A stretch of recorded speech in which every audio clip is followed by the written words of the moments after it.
Language models are really astonishingly efficient, but there are some people who do not believe that they exhibit a genuine language comprehension.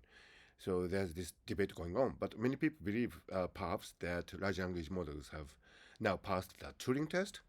So probably the significance of Turing test is not that, you know, great at this time. But when it comes to the meaning of words, of course, we do not typically probably believe that large language models are capable of understanding the meaning of words. But when it comes to that, the same can be said about humans. What does it mean that we understand the meaning of words?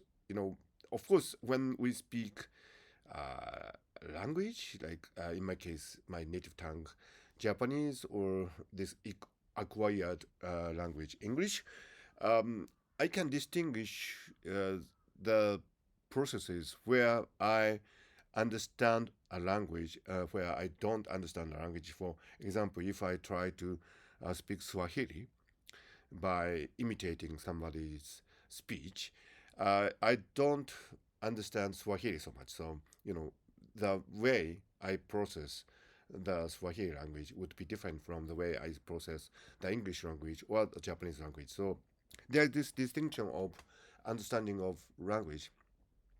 I wonder if there's something equivalent to that in large language models. So, you know, we really sorry, excuse me, we want to really get down to the bottom of it, and you know, to determine whether a large language model is really capable of processing language in a way similar to humans, in a way that the large language system genuinely understands a language.